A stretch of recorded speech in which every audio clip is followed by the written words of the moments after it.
A while ago, I noticed a cool technique that several manga artists use to make their action scenes pop, but I've never seen anyone talk about it. I'm going to name it triangle formation and break it down. Here are the elements of this technique. First, the shot uses 1-point perspective. Second, the characters, usually 2, and the vanishing point are lined up in a way that creates a triangle. Character A is the biggest and closest to the camera. They are usually facing away from the camera, looking at B.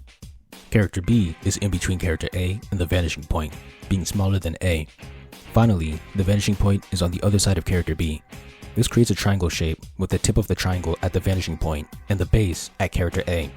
Triangle formation is basically an over-the-shoulder shot, except it's zoomed out so that we can see more of character A. Focus lines in the background are included to highlight the vanishing point, draw shadows on the floor, or indicate where the floor is. The reason this shot is so good is because it combines multiple techniques. The first is foreshortening.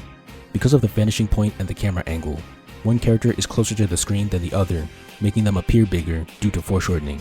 Foreshortening always looks cool. The second is the dynamic angle. Imagine a cube. It has 6 sides.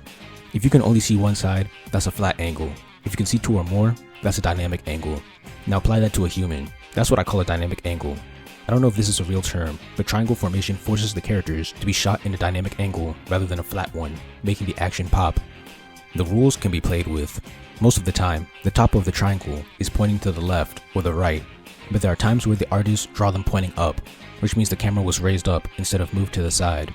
You can see that in Lee, Zoro, Mr. 1, and the Raikage. Character B can be on top of the vanishing point instead of between the VP and character A.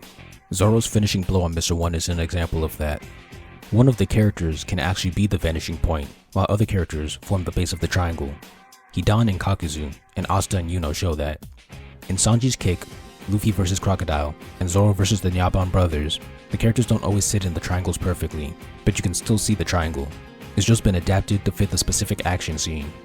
The focus lines aren't always focused on the vanishing point. You can see that in the Shadow Shuriken. The lines point to Naruto instead.